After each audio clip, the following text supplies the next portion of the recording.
everyone, thank you for joining us today to learn how to save a life with hands-only CPR. My name is Samantha Bowman and I'm a CPR and first aid instructor at Washington Regional. Hi, I'm Count Shanks, a former sweetheart with the American Heart Association in Northwest Arkansas. We're here today to teach you how to perform hands-only CPR so you'll know how to save a life. But first, we'd like to test your knowledge of cardiac arrest and CPR. See how well you can answer these trivia questions. About how many cardiac arrests happen outside of a hospital each year? Is it A, B, C, or D? The correct answer is C. Next question. What percentage of cardiac arrests happen at home? Is it A, B, C, or D? If you said D, you are correct. Some of us go our whole lives without ever encountering an emergency situation. So most of us never think about it and we don't prepare. But that's okay. That's why we're here today. I'll show you everything you need to know to help a teen or adult who is in need of CPR. Cardiac arrest is when a person's heart suddenly stops beating and is the leading cause of death among adults in the United States.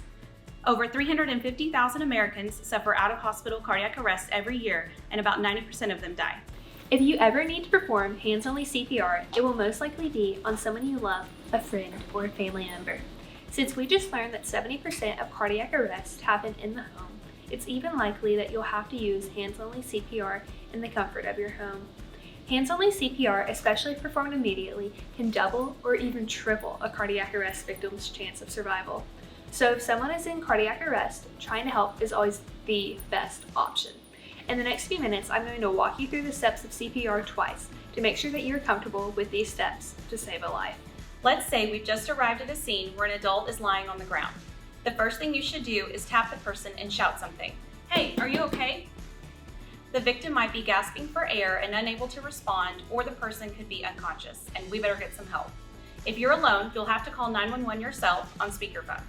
If there is someone around you, say, hey you, call 911 now, and say it like you mean it. The emergency dispatcher will ask some very important questions so that help can be sent quickly and to the right place. Don't hang up the phone unless the emergency dispatcher tells you to. Once you or someone else has called 911, you need to start a hands-only CPR right away. Place the heel of one hand in the center of the chest. Now put the other hand on top, like this.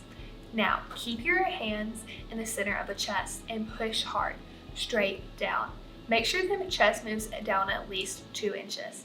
Then let the chest rise back up completely. I'm using a CPR Anytime kit to demonstrate today. This is a great tool because it has a built-in clicker to teach you how hard and fast to push. These are available in our online store, Shop Hard. The link is in the comments. Make sure you keep your elbows straight and use your body weight. Hands-only CPR should be given at a rate of 100 to 120 beats per minute to the beat of a familiar song. Some examples include Stayin Alive by the Bee Gees and Crazy in Love by Beyonce. Keep doing CPR until emergency personnel arrive. I'll demonstrate CPR now. 1, 2, 3, 4, 5, 6, 7, 8, 9, 10, 11, 12, 14, 15, 16, 17, 18, 20, 21, 22, 23, 24, 25, 26, 27, 28, 29, 30. Listen, any CPR is better than no CPR. There's almost nothing you can do to make it worse. And if you give hands-only CPR until emergency help arrives, you can dramatically increase their chance of survival. When performing CPR, what is the rate of compressions you should do per minute? Is the answer A, B, C, or D?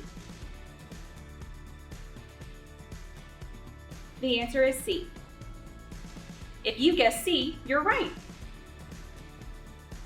If you are called on to give CPR in an emergency, you will most likely be trying to save the life of someone you love, a child, a spouse, a parent, or a friend. A or B? Of course, the answer is true.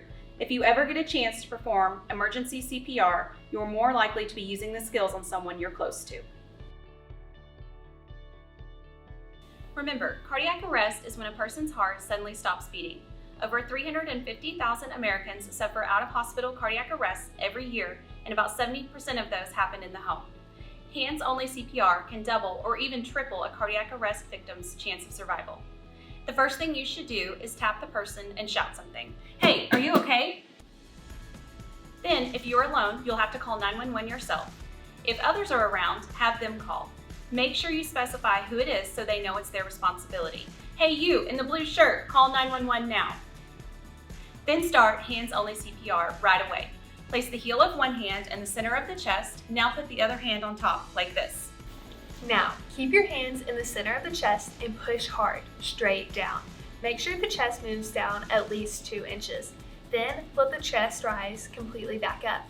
Make sure you keep your elbows straight and use your body weight.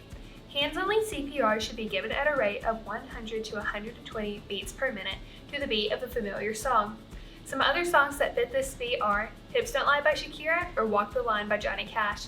Keep doing CPR until emergency personnel arrives. I'll demonstrate again.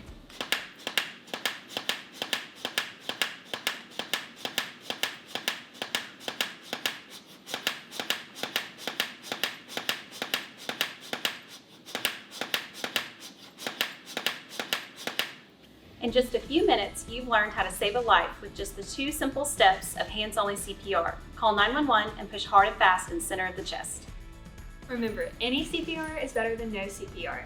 If you would like to learn more about classes near you or other resources, visit the American Heart Association's website at heart.org/handsonlycpr. Stay safe and have a great day.